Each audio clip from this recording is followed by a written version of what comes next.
Hi everyone, this is Ricky Carter, and this is my third video in the series of the artifacts for the EDS Reflective ePortfolio for this specialist seminar class. And the choice for my third artifact was from the Supervision and Counseling class.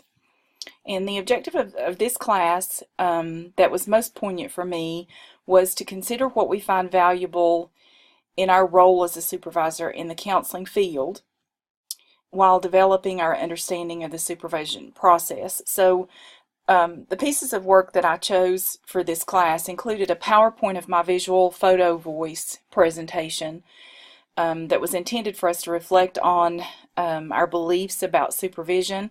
And this was an important assignment for me because it was at the time that I was working on this presentation that I actually transitioned to a new department on campus. So it was a perfect reflective practice for me as well professionally.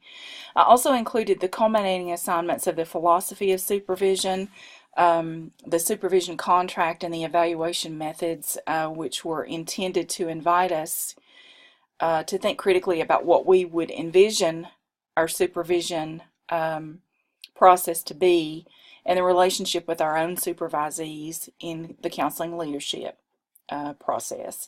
So I felt these items were my best work because they required me to think deeply about how I define supervision, my beliefs surrounding what the purpose of supervision is, and the details about what the development of and maintenance of the supervisory alliance and maintaining professional boundaries and the supervision model that appealed to me most.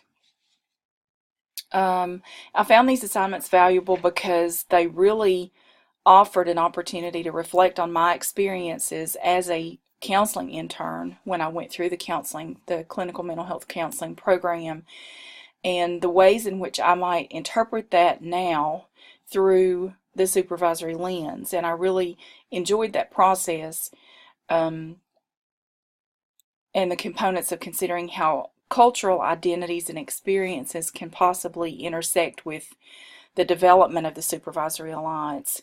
And the ongoing process were also important when creating the various components for what we viewed as meaningful in our supervision contract. So I really thought deeply about that portion of it, and I thought that was an incredibly important part of that process, as well as the evaluation methods and what that might mean for that intersectionality component.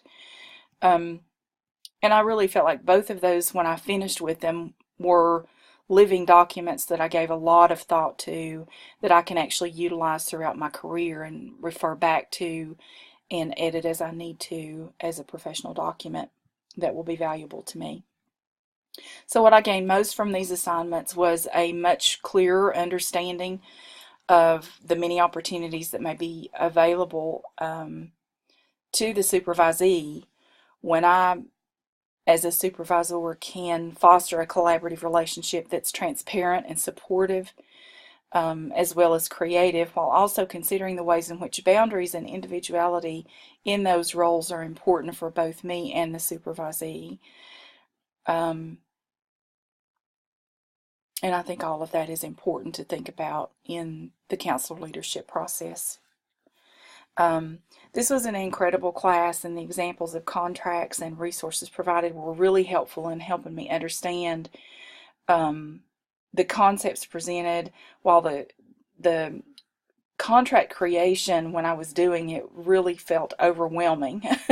There were just so many components, and I kept thinking about pieces and parts that just kept coming up as I went through that process.